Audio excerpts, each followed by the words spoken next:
Sa libro po ni Peter, at nandito na po tayo sa First Peter chapter 4 verse 12. Pero bago po natin tignan yung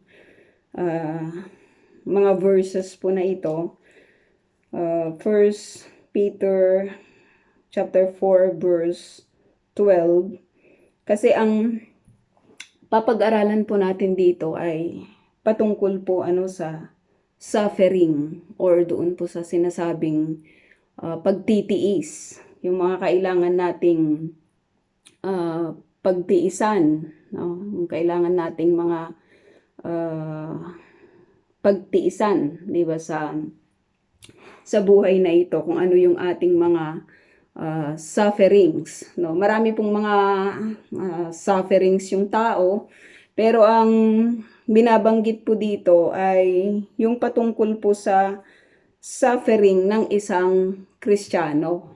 Suffering ng isang Kristiyano, pagtitiis ng isang Kristiyano, no, for righteousness sake, no, for righteousness sake, dahil may katwiran yung buhay mo, 'di ba? Kaya ka suffer, no? Kaya ka suffer. At ang pagtawag po ng Panginoon sa atin, mga kapatid, bilang isang Kristiyano ay, 'di ba, it's a transformation, no, ng buhay. Yung tinatawag tayo, 'di ba, na alam mo 'yon, yung hindi lang basta tayo ay patawarin sa atin pong mga kasalanan, kasi napakadami po nun. Yung salvation, pag aaralan po natin, at kung iisipin po nating mabuti, yung kaligtasan ay pagtawag ng Diyos sa bagong order ng buhay, 'di ba? Sa bagong pagtahak mo, sa bagong pamumuhay mo ng iyong buhay. At yung calling po na yun ng God, 'di ba, into salvation, he is calling us into salvation kasi gusto niyang baguhin yung tahakin ng ating buhay. 'Di ba? Yung siya po yung magtuturo sa atin kung papaano natin i-live yung life na meron po tayo.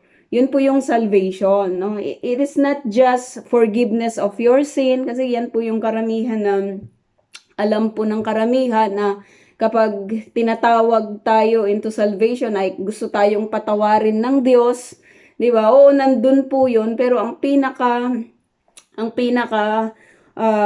reason, 'di ba, ng atin pong salvation is because we have that sin, 'di ba? Patatawarin tayo ng Panginoon, and He wants us, He will want us na magkaroon po tayo ng transformation, 'di ba, ng transformed life. Kaya nga kung tayo tumanggap na doon po sa kaligtasan na inoffer sa atin ng Panginoon, nagpabautismo na po tayo, 'di ba, sa pangalan niya, yung buhay natin ay yung paglakad ay hindi na katulad ng dati, kundi bago na, 'di ba? Isa na tayong bagong nilalang.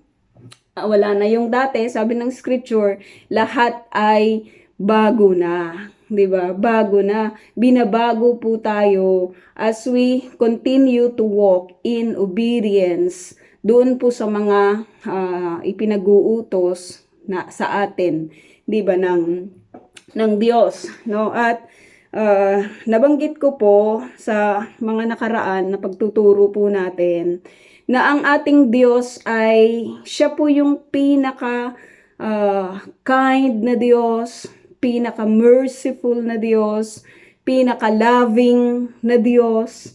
Lahat ng kanyang mga attributes ay napakabuti, 'di ba? Sa isang tao na magdedesisyon na siya po ay susundin, 'di ba? Na siya po ay tatanggapin, no? Siya ay maamo, 'di ba? Puno ng grasya, puno ng awa. Yun po yung sinasabi ng scripture.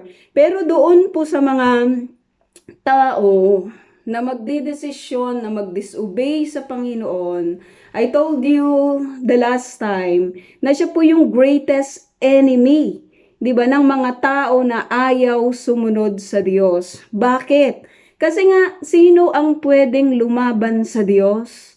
'Di ba? Sino yung pwedeng manalo sa Diyos? Kung pipiliin ng isang tao na mag-disobey sa Panginoon, 'di ba? Hindi siya mananalo kasi yung kalaban niya ang pinakamakapangyarihan sa lahat. At sino yung pwedeng lumaban, 'di ba, sa isang Diyos na makapangyarihan, no? Sinasabi sa Santiago 4:4, tignan natin kung sino yung mga ito. Sinasabi sa Santiago 4:4, James 4:4, mga taksil, sabi niya, hindi ba ninyo alam na kapag nakipagkaibigan kayo sa sanlibutan, ay kinakaaway naman ninyo ang Diyos?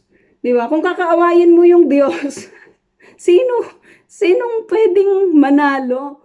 Di ba sa Diyos? He is the greatest, sabi ko, greatest enemy of a person na magiging kaaway niya sapagkat hindi si Satan eh. 'Di ba? Hindi si Satan yung greatest enemy ng tao. Bakit ang God? Kasi tanging ang Diyos lang ang pwedeng pumatay ng tao at kaluluwa at tanging siya lang ang pwedeng mag-send ng isang tao na hindi susunod sa kanya sa impyerno. 'Di ba? Siya lang eh. Wala nang iba eh. 'Di ba? Wala nang iba na pwedeng mag-send ng isa. Kaya nga sabi ng scripture, huwag niyong katakutan yung tao eh. Yung katakutan niyo ay ang Diyos.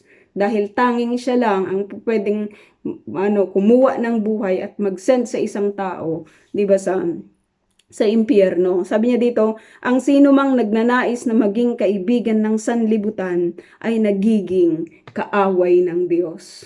No? Nagiging kaaway ng Diyos. So maliwanag po na sinasabi po dito, mga kapatid, na kung iibigin natin yung sanlibutan, kung ano man yung nandito, kung ano man yung meron dito, 'di ba?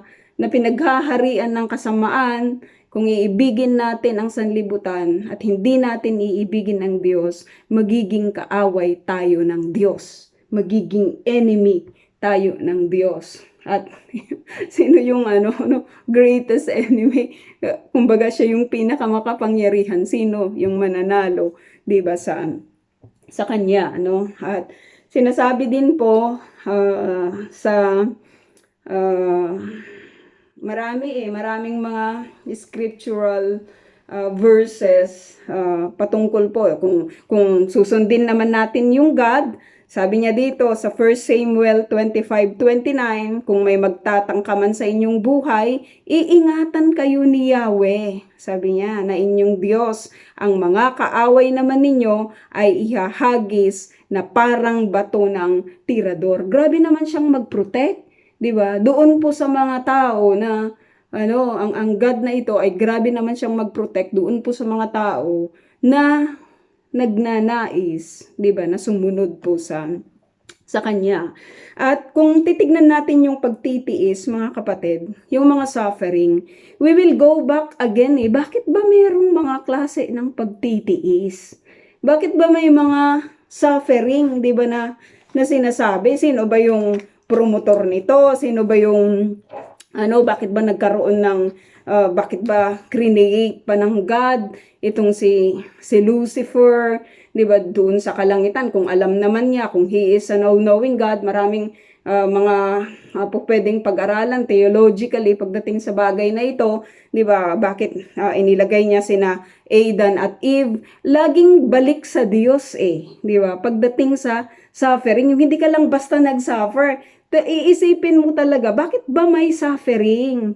'Di ba? Bakit ba may pagtitiis? Bakit kailangan nating magtiis? Bakit may mga sakit? 'Di ba? Bakit grabe na lang yung mundo, may mga injustices and everything. Back again to God. Bakit ba God? 'Di ba? Bakit ba create mo yung mga bagay na ito na kailangan naming pagtiisan, 'di ba? Laging back sa kanya eh, 'di ba? Yung yung tanong. At alam po natin, nabanggit ko rin the last time, yung po tungkol po kay Lucifer.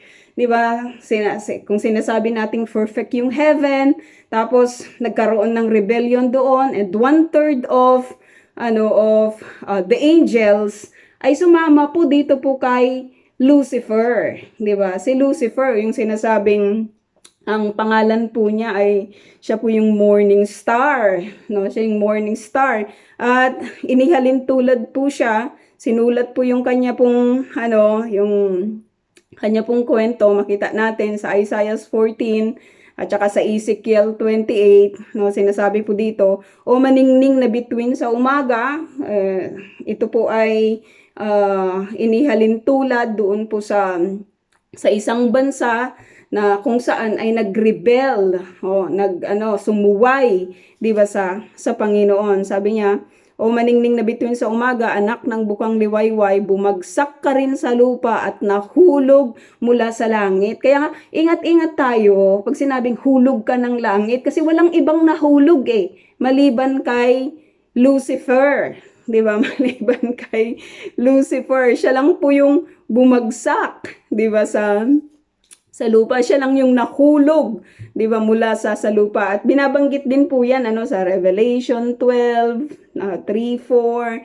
Maraming mga scriptural verses na hindi na po natin 'yun titignan. Pero alam po natin na itong si Lucifer, 'di ba, nagrebel siya sa God. Bakit?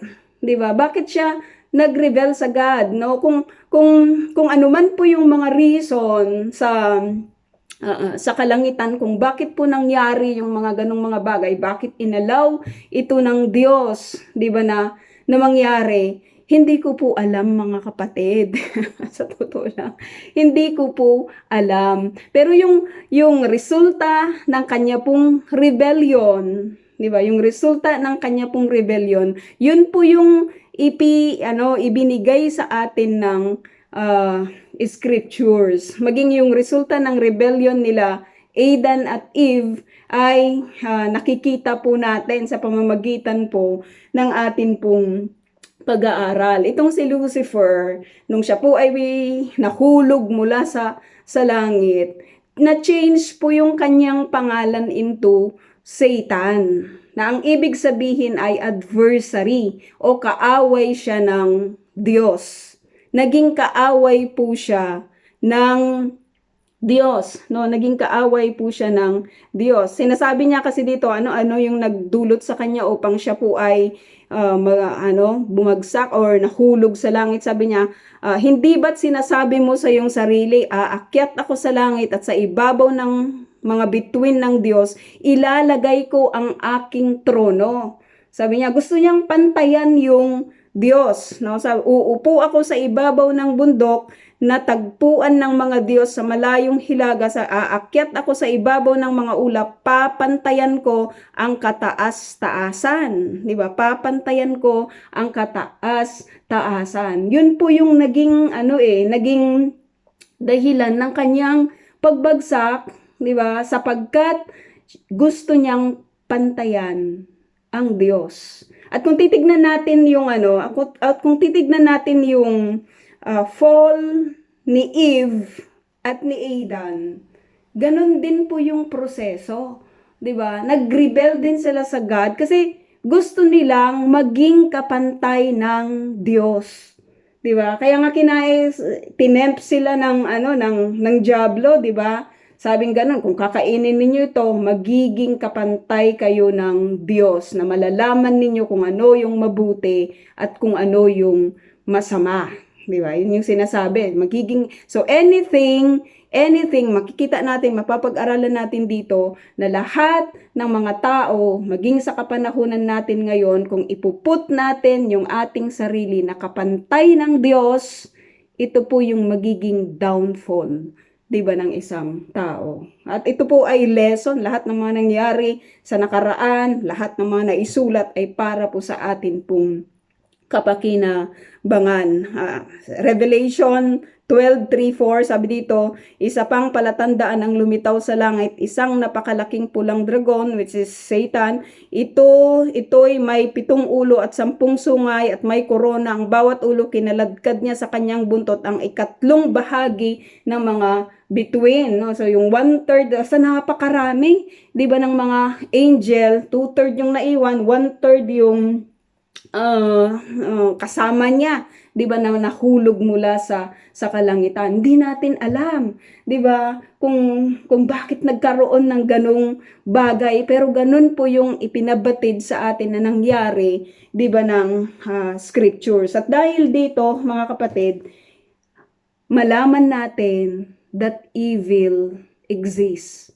'Di ba? Evil exists. Maging sa kapanahunan natin, alam natin na may mga ganito pong klase ng kasamaan, may ganito pong klase ng mga evil happenings na nangyayari, 'di ba, sa atin pong paligid. Just because of that rebellion at kung bakit inalaw ito ng Diyos, ay ito po yung napapag-aralan natin, 'di ba, sa banal na kasulatan, because He wanted to give yung kanya pong full display, 'di ba, ng kanya pong mga attributes. Kasi without, alam mo yung tinurn lang talaga ni God yung lahat ng mga klase po ng mga rebellion na ito in order to display His attributes. Grabe lang, bakit naman ganun, Lord, yung inyong ginawa? Alam mo, tinanong na rin yan ni Job. 'Di ba? Sa Job 38, sabi niya, bakit ganito? Bakit ako nagsasuffer? Bakit ganyan? Bakit ganito? Bakit ganyan? At talagang grabe lang yung yung sagot sa kanya ng Lord, 'di ba? Sinasabi niya na, nandun ka ba nang kinilikha ko yung daigdig? Ang dami-dami doon. Kaya yung pinaka-ending ng kanyang conversation sa Panginoon, itong si Job, sabi niya, kayo naman po yung nakakaalam ng lahat ng bagay, so I will just entrust my life to you. Yun po yung atin, yun po yung ganang atin. Whatever happens, 'di ba? Ano man po yung mga nangyari sa mga nakaraan, ang ating parte ay yung i-entrust po natin yung ating sarili sa Panginoon. Kahit na malaman po natin na yung evil ay nag-i-exist maging sa kapanahunan natin ngayon. At kung titignan natin yung scriptures, may tatlo, 'di ba, may maraming klase ng evil, maraming klase ng kasamaan na meron dito sa mundo, no? At kung titignan natin yung sinasabi po dito, no, na parte po ng fallen creation, 'di ba? Parte ng kasalanan na nangyari mula po sa ating mga kanununuan at maging yung mundo na kinagagalawan natin ngayon. Kaya nga ito mapaparam, sinasabi sa 2 Peter na matutupok ito dahil sa yung fervent heat na sinasabi, ay dahil yung mundo po na ito ay alam mo yon, it is fallen sapagkat nakikita po natin na ito po ay nasama doon po sa curse ng dahil sa kasalanan. So grabe po yung grabe po yung tindi ng kasalanan. Gustong ipakita sa atin ng Diyos as we study the scripture na matindi po yung epekto ng kasalanan.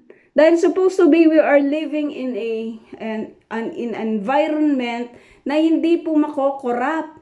'Di ba? Pero dahil sa kasalanan, nagkaroon po ng corruption. Kaya yung mundo na ito, 'di ba, kahit anong gawin natin na pagsasaayos ng mga bagay na nandito, ito po ay mapapaharam ng dahil sa kasalanan, nagkakaroon ng mga calamities, 'di ba? Ilang milyon ang pinapatay ng mga viruses mula noon, 'di ba, hanggang ngayon, 'di ba? Ito po ay parte, 'di ba, ng dahil sa kasalanan, fallen world ng dahil po sa kasalanan. Yun po 'di ba, nang dahil sa kasalanan magkakaroon ng decay, maging yung mundo na kinagagalawan natin at maging yung ating katawan. So it is not safe, mga kapatid, to live sa mundo po na ito.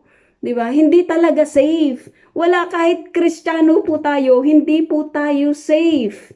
'Di ba? Hindi may pa-promise na yung buhay natin ay magtatagal dito po sa mundo na ito kasi pwedeng mabawi po 'yan anytime, 'di ba? Pwedeng kuhanin 'yan anytime, pwedeng kuhanin 'yan ng ibang tao, pwedeng kuhanin 'yan ng sakit o karamdaman, pwedeng kuhanin 'yan ng calamity, pwedeng kuhanin 'yan ng mga viruses or whatever it is, pwedeng kuhanin niya ng mga malfunction ng katawan. Hindi promise, 'di ba, yung buhay. Napaka-delikado pong mamuhay dito po sa mundo na ito. Kaya nga laging ina-advise sa atin ng scripture to be ready at all times. Di ba? To be ready at all times. Kaya nga nagpangako ang Diyos ng isang lugar na kung saan ang lugar na yon ay magiging perfect. Wala ng kasalanan. Dahil dito nakikita natin yung buhay natin dito sa mundo na kung saan pinaghaharian ng kasalanan. Kahirap ng buhay. 'Di ba? Kahirap ng buhay. And to see yung place na ipinangako sa atin ng Diyos, sinabi niya, wala na doon pighati, wala na doon sakit, wala na doon pagluha and everything. We will long lang talaga for that place. Kaso, kung gusto nating pumunta doon sa lugar na yon, kailangan nating dumaan doon po sa pamamaraan na ayon sa Diyos. 'Di ba? Doon sa daanan, sinasabi ng God na makipot po yung daanan dahil kokonti lang yung pupwedeng makatagpo noon. Pupwede lang kasi yung, alam mo yung yung paglakad kasi sa daan na yon, papunta po sa ipinangakong lugar ng God. Alam mo yung unang alam natin na yung unang bagay na kailangang pagdaanan ng isang mananampalataya ay yung suffering. 'Di ba? Yung pagtitiis. Kaya ngayong nagtitiis hanggang wakas, sabi ng scripture, ang siyang maliligtas, no? May evil exists, no? Alam po natin nang dahil po sa kasalanan, no? At makikita din natin, may sinasabi din ng scripture na moral evil. Ito naman po yung mga sinasabing yung mga personal desires natin, yung mga kasalanan natin, yung mga internal na mga ginagawa natin. Personal evil din yon. Lahat ng mga kontra sa kabutihan, evil ang tawag doon. 'Di ba? Kasamaan ang tawag doon. So maraming klase ng kasamaan, no? Yung kasamaan ng mundo na ito, yung kasamaan personally ng mga tao na katulad po natin na hindi naman po tayo perfecto. There is always kasamaan, there is always evil inside of us. 'Di ba? Alam mo 'yon, na talagang binabago lang talaga tayo ng God araw-araw. At meron din yung mga supernatural evil na sinasabi ng scripture. Ito naman po yung nabanggit natin, yung mga evil spirits, yung mga demons, yung alam mo 'yon, yung na ang bunga po nito ay sila po yung mga madudumi, masasama, 'di ba? Sila po yung mga sinungaling, alam mo 'yun. At papunta po yung lahat ng mga ito sa impyerno, no? Sa impyerno. Meron din po silang meron din po silang hangganan. So, makikita natin mga kapatid, 'di ba na alam mo 'yon? Dito kasi nag-i-start yung lahat ng bagay pag sinabi nating suffering, no? Pag pinag-uusapan natin yung suffering, alam mo 'yon? Ang dami lang talaga nating pagtitiis na ginagawa, 'di ba, sa mundo po na ito. At kung inalaw man ng Diyos yung lahat ng mga bagay po na ito, 'di ba? Sinabi ko po kanina na gusto niyang i-put in display yung kanya pong power, yung kanyang glory, yung kanyang compassion, yung kanyang forgiveness, yung kanyang mercy, yung kanyang grace, yung kanyang kindness. Kasi without sin, hindi natin malalaman kung papaano magbigay ng glory sa Panginoon. 'Di ba? Kasi without sin, hindi natin makikita yung compassion ng God. 'Di ba? Without sin, hindi natin makikita yung malawakang forgiveness niya. 'Di ba? Sa sangkatauhan. Without sin, hindi natin makikita yung kanyang mercy. Without sin, hindi natin makikita yung grace. Without sin, hindi natin makikita yung kanyang kindness. So kahit ganun po nangyari, tinurn pa rin ito ng God for His glory. Pwede niya bang gawin yun? Pwede. Kasi siya po ay Diyos, no? At wala pong sino man po pwedeng mag-question sa kung ano man yung ginagawa ng Diyos. Ang sa atin lang ay mag-obey. Yun po yung sinabi niya. Meron siyang sinabi sa scripture na sabi niya, pwede niyo akong i-test. Sabi niya, test me, sabi niya, 'di ba, sa Malakay. Subukan ninyo ako, sabi niya, kung hindi ko bubuksan ang durungawan ng langit upang ibigay sa inyo ang masaganang pagpapala. That's the only portion in scriptures, 'di ba, na makikita natin na pwede niyo naman akong subukan, sabi niya, kung hindi ko kung kayo magkakaloob ng ganito, ibibigay ko sa inyo ang lahat ng inyong mga pangangailangan. But to question him, God, bakit niyo inalaw yung mga ganitong bagay? Bakit ganito? 'Di ba? Wala po tayo doon po sa capacity na 'yon, pero yung resulta po ng mga ganito pong mga nangyari ayon po sa banal na kasulatan, doon po natin nakita yung kanyang compassion, yung kanyang complete display ng kanyang compassion, ng kanyang forgiveness, ng kanyang mercy, ng kanyang grace, at ng kanya pong kindness. No? At kung iisipin natin yung bunga po ng kasalanan, mga kapatid, na pag-aralan po natin kagabi, isipin po natin ang ginawa nito kay Kristo. 'Di ba? Yung mga kasalanan na kanya pong inako, yung mga kasalanan natin sa magmula doon po sa pinaka-small hanggang sa pinakamalaki na nakumit po natin, na ipako po 'yon, 'di ba? Sa mga balikat, tinake po ito, 'di ba, ng atin pong Panginoong Hesus. Yun po yung ginawa niya. 'Di ba? Ano po yung ginawa niya? Ipinako po ang Panginoong Hesus. Sinong nagpako sa Panginoong Hesus? Yung mga Romans ba? It is God also. 'Di ba? Si God. Kasi gusto nga niyang ma-restore yung atin pong relationship. Siya din po yung nagbigay ng offering, katulad ng pagbibigay niya ng offering doon po kay Abram, 'di ba? Para po doon po kay Isaac upang magkaroon ng buhay itong si Isaac. Siya yung nag-produce, 'di ba, ng offering. Siya yung nagbigay sa kanyang siya yung nagbigay sa kaisa-isa niyang anak. Grabe lang ang pag-ibig ng Diyos na ito, no? Kasi siya na lahat Siya na lahat yung nagbigay sa atin, no? Ng lahat ng mga bagay na kakailanganin natin sa ating journey papunta doon sa mundo na kanya, doon sa lugar na kanya pong i-prepare, 'di ba? Para sa bawat isa po sa atin. At ano po ang ginawa ng kasalanan sa mga Kristiyano? Anong ginagawa ng kasalanan sa atin? 'Di ba, pinapahirapan tayo?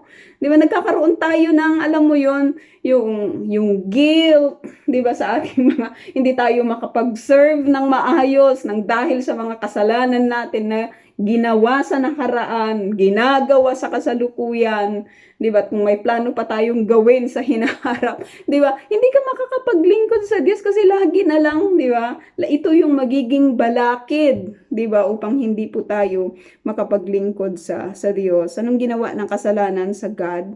'Di ba? Anong ginawa ng kasalanan sa Diyos natin? Nagbigay ito ng heartaches, 'di ba, sa Panginoon. No, every time that we commit sin, ay sabi nga sa John, sa first binasa natin, maging sa 'di ba, sa Santiago, nagiging kaaway tayo ng Diyos nang dahil po sa mga kasalanan. If we don't want, 'di ba, to receive yung kanya pong grace. At anong ginawa nito sa humanity? Wala, winasak niya yung yung buhay ng kaya nga tayo naghirap. Supposed to be ay, alam mo yon, yung nandun lang tayo sa Garden of Eden. Alam mo yon,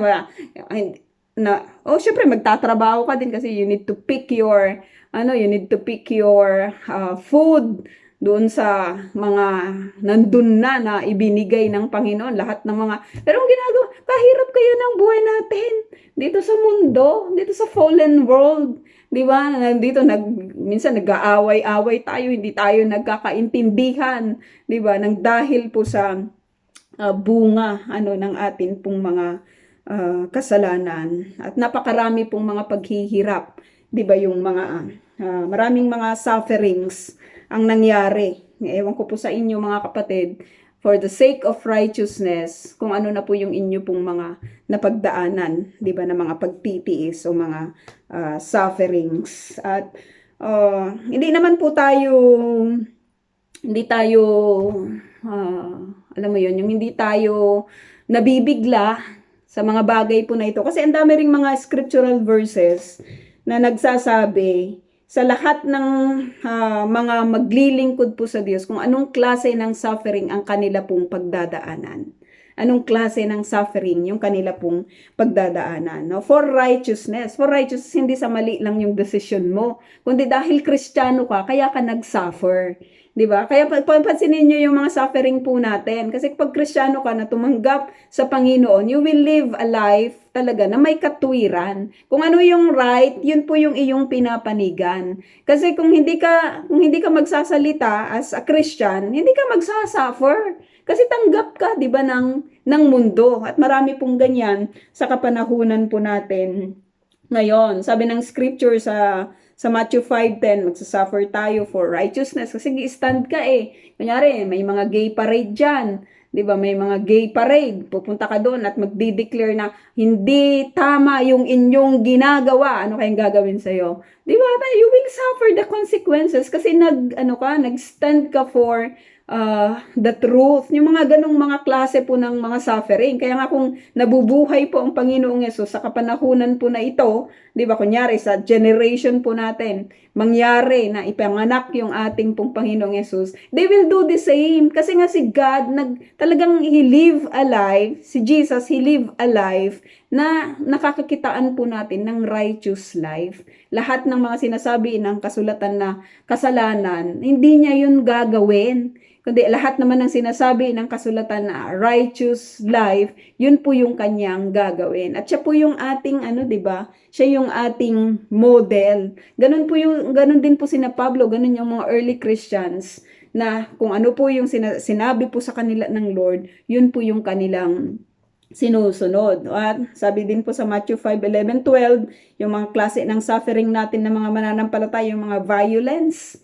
'Di ba? Yung mga violence, maaring alam mo 'yun, mag-suffer tayo ng dahil po sa mga ganitong mga bagay, yung mga pag-i-slander po sa atin, 'di ba? Yung pagwiwikaan tayo ng mga masasama, 1 Peter 4:4, yung i-accuse ka na hindi naman totoo, 'di ba? Gumawa ka naman ng tama tapos i-accuse ka pa rin, gusto kang pahirapan, yung mga scourging na ano yan, na nasubukan yan, 'di ba, na experience yan ng mga unang mga mananampalataya, yung rejection ng mga tao dahil nag-i-stand ka. Kaya nga ito mga kapatid kung ang aim natin ay alam mo yun, yung kaya tayo gumagawa kasi gusto nating tanggapin tayo ng lahat ng tao. Kabaliktaran po yun sa scripture. 'Di ba? Kapag magsasalita tayo ng katotohanan patungkol sa Panginoon, i-reject tayo ng karamihan. 'Di ba? Sapagkat ayaw nila Ayaw nila doon po sa katwiran, 'di ba, ng Diyos. Kamumuhian tayo ng mundo at maging yung ating mga relatives ay maaring mamuhi din sa atin dahil gusto natin ng buhay na matino, gusto natin ng buhay na maayos, gusto natin ng buhay, 'di ba, na may katwiran. At maaring ikamatay din po natin ito sa Acts 7:58. Kaya nga yung pagtawag sa atin, grabe lang yung pagsala. Sino kaya sa atin yung makakatagal sa mga pagsala na ginagawa sa kapanahunan po na ito, no? Maraming mga panghihiya na gagawin, maraming mga, alam mo yun, yung mga troubles sa iba-ibang mga phases ang ating pagdadaanan. Sa tingin natin, we are called na para lang alam mo yun, yung parang sa bed of roses tayo. Hindi. Ang mga lingkod ng Diyos ay tinawag, mga kapatid, no?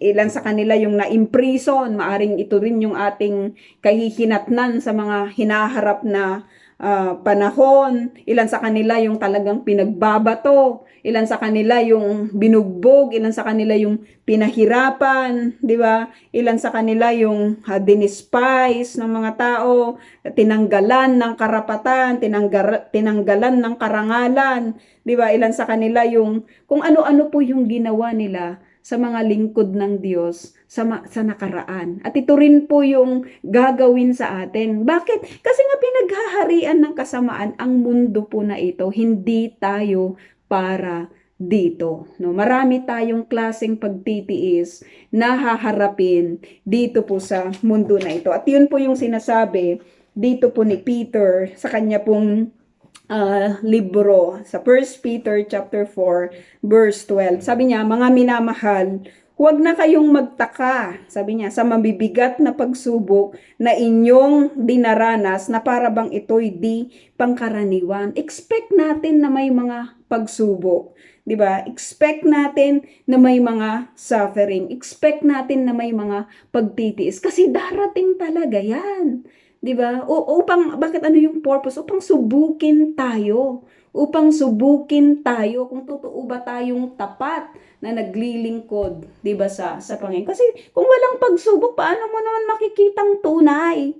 'Di ba? Kung walang pagsubok, paano? Alam mo yun, kung magdadaan siya sa yung gold nga, 'di ba? Dumadaan siya sa napakatindi pong mga heat upang ilabas lang yung tunay niyang kagandahan. Ganon din po sa atin.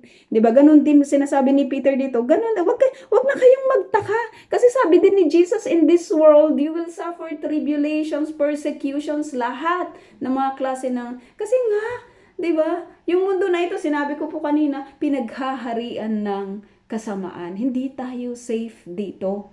'Di ba? Tanging biyaya lang ng Diyos ang humahawak sa atin sa mga panahon na ito na tayo ay nabubuhay pa sa kapanahunan po na ito. Biyaya lang talaga ng Diyos, kapatid. 'Di ba? Biyaya lang. Kaya every time na we get up from our bed, 'di ba? Isipin natin, biyaya lang talaga ng Diyos at wala talaga tayong gagawin kung hindi magpuri lang talaga sa Panginoon. Kasi yung buhay na ito ay hiram, saglit lang 'yan. 'Di ba? Saglit lang 'yan, kaya gamitin natin ito for His glory. Yung mga pagsubok na ito, kunyari, Kristiyano ka, tapos sa yung workplace, hindi sila mananampalataya, 'di ba? Hindi sila mananampalataya. At kunyari, magpapa-party sila, tapos gusto nila na nandun ka din, tapos yung party nila ay mga inuman, sigarilyuhan, babae, lalaki, 'di ba? May mga ganun, no? At hindi ka sasama sa mga ganun, hindi mo susuportahan yung programa ng mundo dahil nga may katwiran ka. 'Di ba? Dahil gusto mo ng buhay na may righteousness. Hindi ito magbibigay. Sino bang mag-glorify pag dumalo ka doon? 'Di ba? Sila, yung mga nag-organize nito, kagaling ng organization, hindi si God. Kaya nga, sabi ko po kanina, yung salvation, ino-offeran tayo ng isang buhay na gusto tayong i-transform ng God. Hindi na yun yung puso natin, 'di ba? Na dumalo sa mga gatherings ng mga unbeliever. Nakikisama lang naman ako, sister. Pero hindi na nga, kasi nga binago ka na nga ng Diyos. Iba na yung tinatahak mong buhay. Pero kung gusto mo pa rin ng ganong buhay, edi hindi ka pa sa Panginoon, 'di ba? Napakadali lang namang i-identify, 'di ba, ng mga ganong mga bagay. Ako hindi ako nagsusupport sa mga alam mo yun. Ewan ko lang po sa inyo, no? So sabi niya, wag na kayong magtaka, expect ninyo. Kaya tayo, in-expect natin yung mga pagsubok, in-expect natin yung mga sufferings, 'di ba, na darating. Hindi tayo pabuti sa mundo na ito, mga kapatid. To make it clear, hindi tayo pabuti. 'Di ba? Ang ating joy, alam mo na ang napakabuti lang sa Panginoon that every time we read about suffering, nandun po yung kanyang presence. So kung ano man po yung suffering natin, just because you stand, 'di ba? Sabi nga ng isang kapatid, sabihin mo lang na mag-church ka. Bakit? Kung i-release ka, di i-release ka. 'Di ba? Kung hindi nila maiintindihan, di i-release ka nila, 'di ba? Nagsabi ka, nag-stand ka doon sa katotohanan. Oo nga naman, 'di ba? Oo nga naman. Alam mo, nung una kong lagi ko po itong sinasabi, 'di ba? Ang tagal kong walang alam mo 'yon, yung sinabi ko lang talaga na ayaw kong mag-stay. Sabi ko, kung ayaw nyo na palabasin ako, aalis na ako ngayon. Alam mo yun? Hindi eh. Mag-stand ka lang talaga sa side ng Panginoon, and you will see how God will order yung path ng buhay mo. Hindi niya kasi ma-order eh kung ikaw yung nagmamaniobra, 'di ba, ng buhay mo. Ikaw na, I am the master of myself, 'di ba? I did it my way. Yung kanta na yun, ang daming napahamak na doon kasi hindi eh, wala sa tayong mga Kristiyano, hindi natin ginagawa ito ayon sa ating way, kung hindi way, 'di ba, ng atin pong Panginoon. So we will expect yung mga pagsubok. Expect it, no? Expect lang talaga natin. May mga pagsubok, maraming mga pagsubok. Kapag natapos yung mga pagsubok na isa, may darating pa. Huwag tayong makampante. May darating at darating at darating. Yung iba, mga light, yung iba, mga mahihirap. Pero pagsubok po yun sa ating katapatan sa Diyos. Mananatili ka bang tapat kahit in the midst of pagsubok, in the midst of suffering? May sakit ako bakit ako nagkasakit? Bakit nga ba hindi? Kasi mananampalataya ako. Bakit? Wala ngang safe dito sa mundo. 'Di ba? Ang safety natin ay sa arms lang talaga ng Panginoon. Bakit siya napahamak? Kristiyano pa naman siya and everything. Hindi nga tayo safe dito sa mundo, mga kapatid. Ang ating safety ay sa Panginoon. And every time that He take good care of us, 'di ba? 'Yun po ay pagpapala lang talaga niya na kailangan po nating ipagpasalamat. At anuman po yung mga reasons, minsan hindi natin naiintindihan. Katulad ni Job, sabi natin, kayo naman po yung nakakaalam. Kayo naman po, Jeremiah 20, kayo naman po yung may magandang plano para sa akin. So I will just entrust to you, 'di ba, my life. So we will expect, 'di ba, na may mga darating na mga pagsubok. Sabi dito na parang ito'y di pangkaraniwan, sabi ni Peter, no, na parang alam mo yun, yung hindi ito pangkaraniwan, ang bigat-bigat naman to, parang ako lang yata yung sinubok, di ba, ng ganito. Ewan ko po kung naka-experience po kayo ng ganun pong mga bagay. Ano po yung inyong pinakamatinding pagsubok na naranasan? Just because ito ay pagsubok, just because, no, you live a life, you live a righteous life. Yun po yung sinasabi, no, pagtitiis ng isang Kristiyano, yung Kristiyano na binabago ng Lord ang buhay. 'Di ba? Binabago ng Lord ang buhay. Yung isang tao na gusto ng Diyos, bigyan ng bagong order ng buhay niya. 'Di ba? Yung order na talagang ayon doon, papunta doon sa wangis,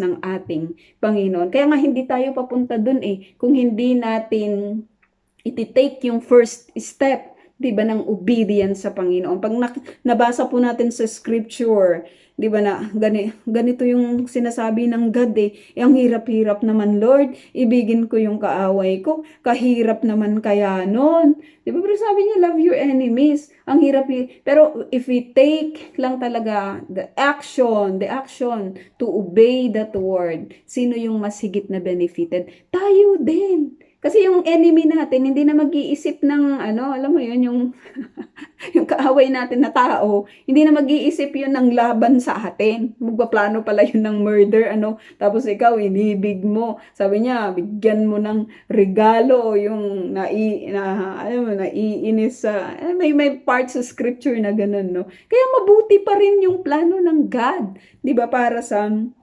bawat isa po sa atin. Pangkaraniwan man yan o karaniwan man yan ng mga pagsubok sa buhay na ito. Bakit ako lang yung sinubok? 'Di ba? Parang sa akin sa health, 'di ba? Out of 1,000, ewan ko ba 1,000 ba yung sinabi? Isa lang yung may ganitong klase ng pangyayari. Tapos bakit ako pa? Bakit ako pa? 'Di ba? May mga ganung mga instances na nangyari. Bakit ako? Bakit nga ba hindi? 'Di ba? Bakit nga ba hindi kung ito naman ay maglilid sa atin ng higit na pagkakilala, 'di ba? Doon po sa kapangyarihan ng Diyos sa mga buhay po natin. So we should expect it. 'Di ba? We should expect it. At hindi lang 'yan, sabi ni Peter, sa halip, sabi niya, expect mo na may mga pagsubok, Hindi lang basta pagsubok, kundi mabibigat na mga pagsubok. Grabe no? Mabibigat daw kapatid. Ano na ba yung pinakamabigat na pagsubok na naranasan mo sa iyong pagiging Kristiyano? Yung hindi lang yung mga personal na mga battles mo. Hindi, yung talagang naging Kristiyano ka. Kaya ka sinubok, 'di ba? Nag-stand ka kaya ka sinubok. Sa halip, sabi dito, magalak kayo sa inyong magalak daw, no? Kahirap naman 'yon. Sinusubok ka na nga ng mabigat. Tapos ang command ng scriptures is magalak.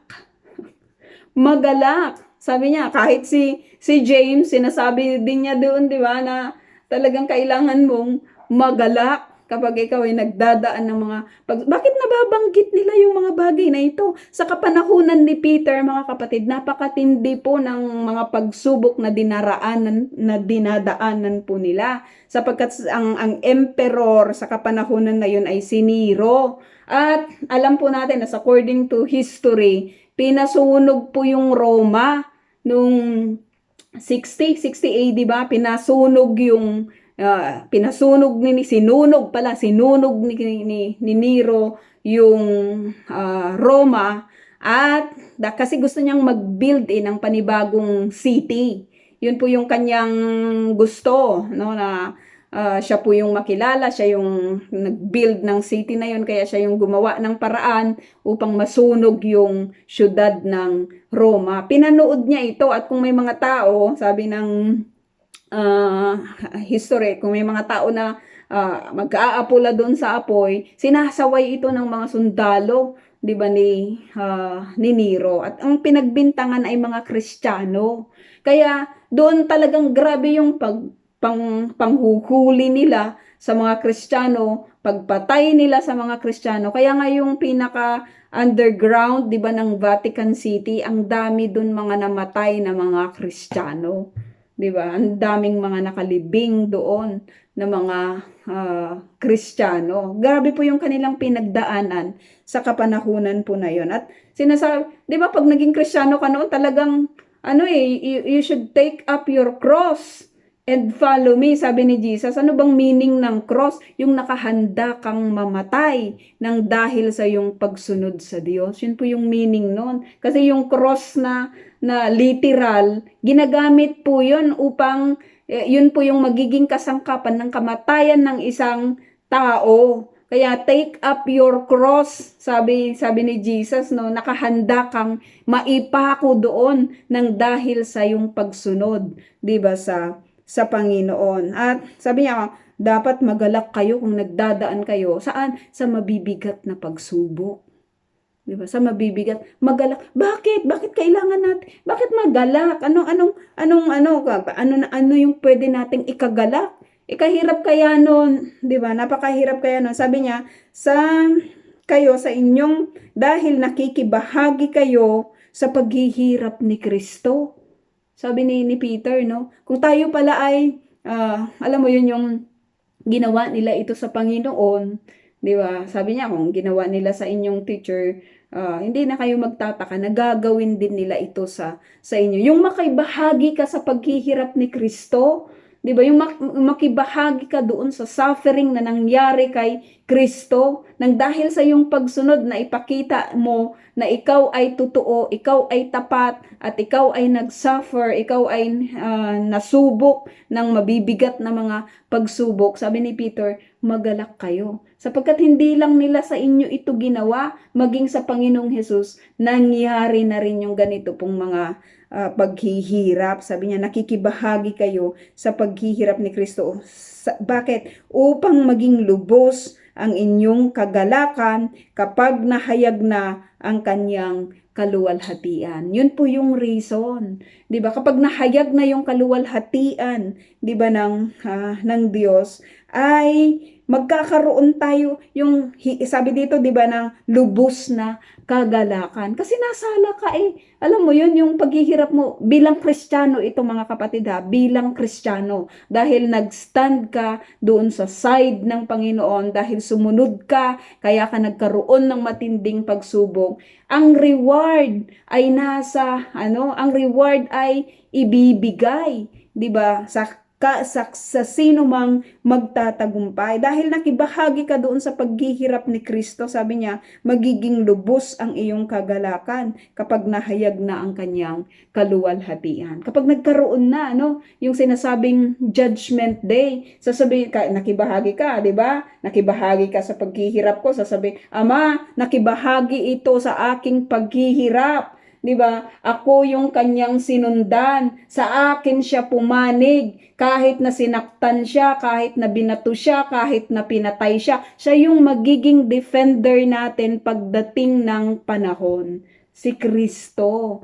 'Di ba? Kaya napakapalad lang talaga natin that alam mo 'yun, nalalaman natin yung ganito pong mga bagay. Kaya nga hindi tayo natatakot 'Di ba? Ewan ko po sa inyo. Baka kayo po ay takot, 'di ba? Takot pa rin sa mga tao, takot pa rin sa inyong mga employer, 'di ba? Sinabi naman ng scripture na sundin natin sila, but when pertains into your service to God, sabi ng mga disciples, 'di ba? We will rather obey God, 'di ba, than men. Ganun din po sana yung stand natin, no? Kasi sayang yung kagalakan sayang yung glory 'di ba? Yung glory ni Kristo makikibahagi tayo pagdating ng panahon. Bakit? Kasi napagtiisan ni Kristo yung lahat dinuraan siya, sinampal siya yung ating modelo, 'di ba, ng atin pong pagtitiis. 'Di ba, ng ating pagtitiis, maging yung mga disciples,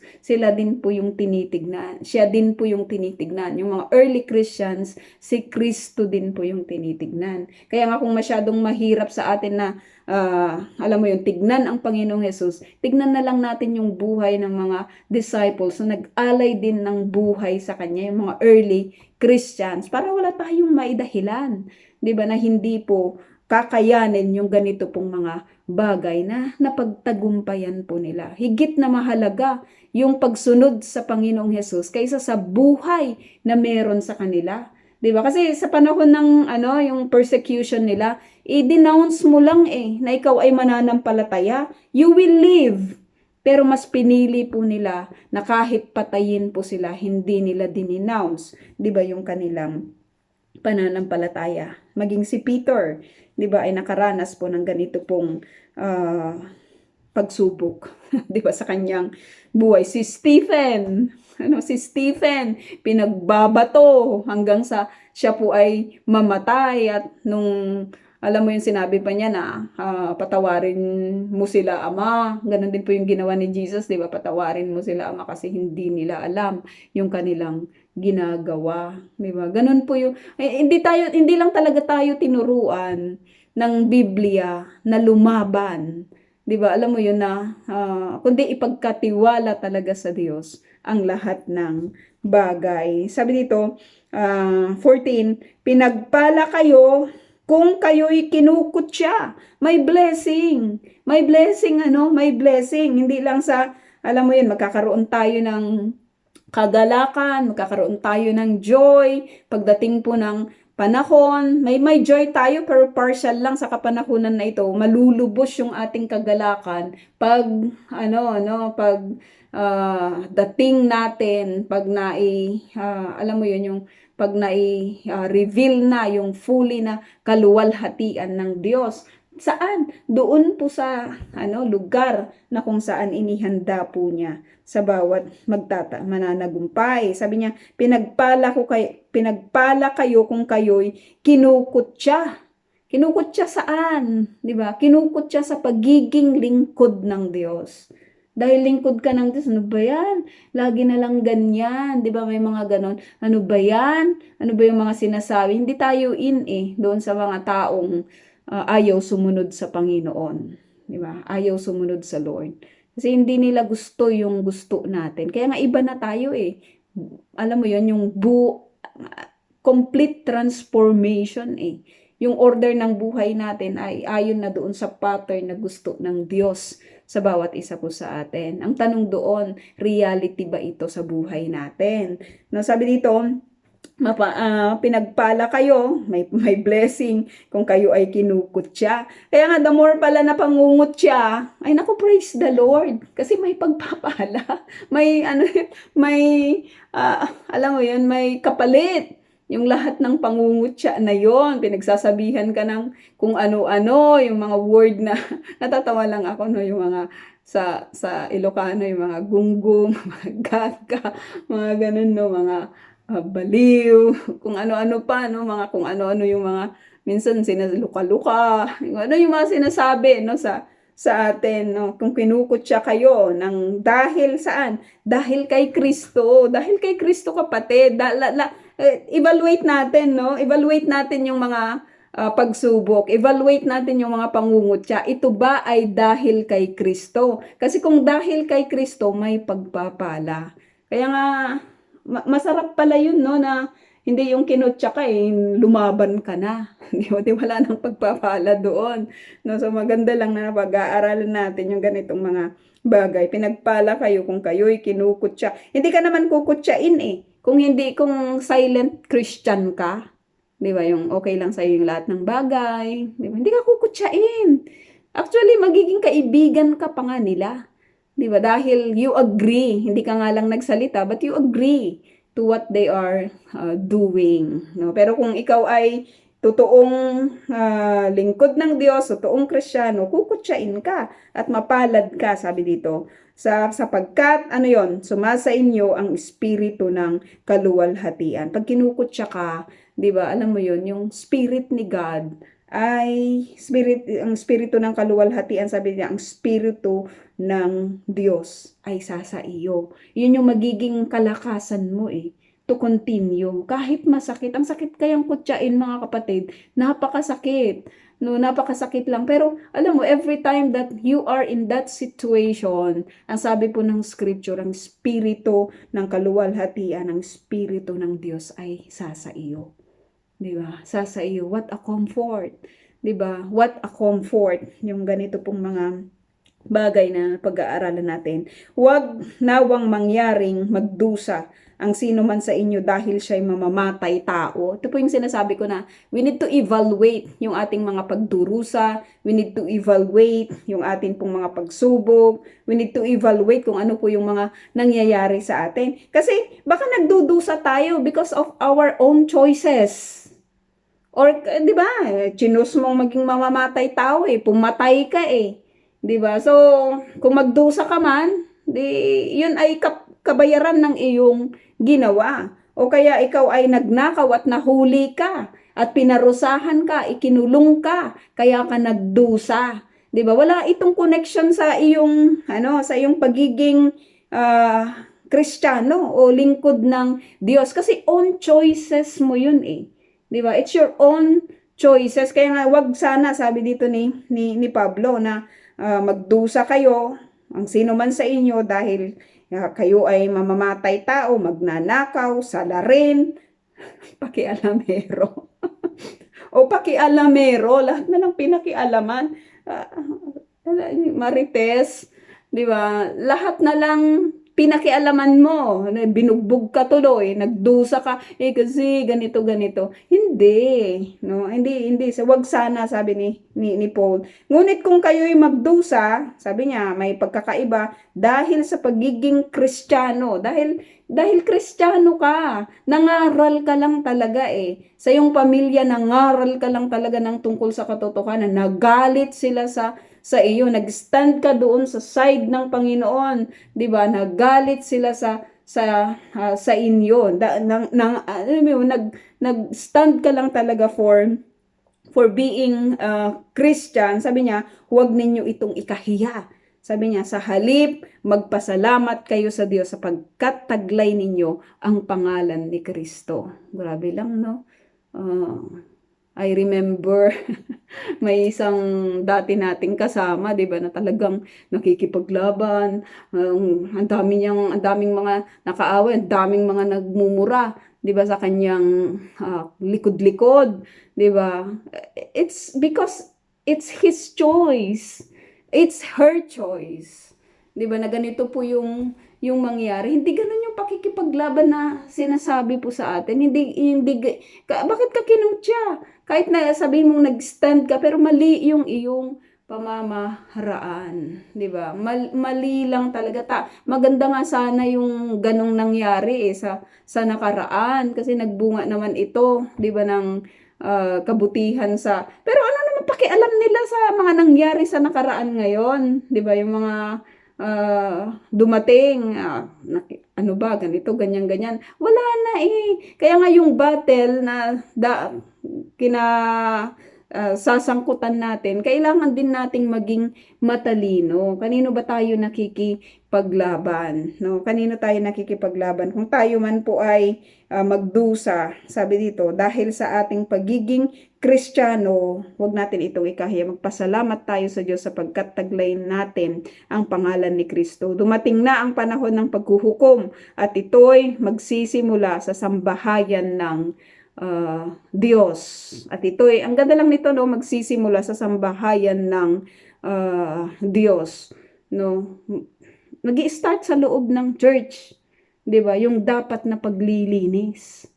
Yung dapat na, alam mo yun, yung dapat na gawin. Kaya nga, huwag tayong magtataka kapag tayo po ay nare-rebuke. Di ba? Huwag tayong magtataka. Kasi nga, nagsisimula ito sa tahanan ng Diyos.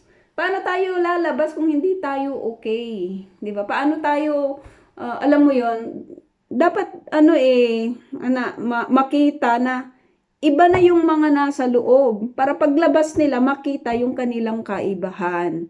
Sabi dito, mating ng panahon na ang paghuhukom, yung judgment, at ito'y magsisimula sa sambahayan ng Diyos. At kung sa atin ito magsisimula, ano kaya ang magiging wakas ng mga hindi sumusunod sa magandang balita ng Diyos?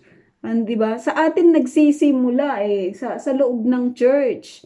'Di ba? Tayo po yung mga pinili. Kaya nga sabi ni Peter, ang tanong niya, kung sa atin nagsisimula, ano naman yung kahihinatnan, ano yung magiging wakas ng mga hindi sumusunod sa magandang, tulad ng sinasabi ng kasulatan, kung ang taong matuwid ay nagpakahirap maligtas, ano kaya ang kahihinatnan ng mga makasalanan at hindi kumikilala sa Diyos?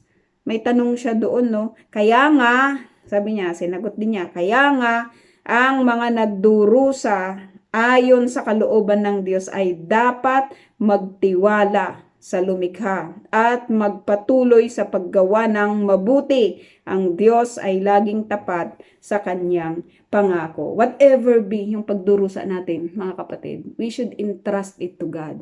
Nagdurusa ka man because you choose to be in the side of the Lord. Diba? Magalak ka, sabi ni Peter, magalak tayo at ipagkatiwala natin sa Diyos. So, yun po yung ating lesson at itatype ko na lang po yung question, Sister Lorna. Amen. Salamat po, Sister Meds. Sa Diyos po ang kapurihan. At pasensya na po kayo sa aking boses. Nawa po ay magpagsalita po ako ng maayos at mahaba. Salamat sa Panginoon talagang itong pagtitin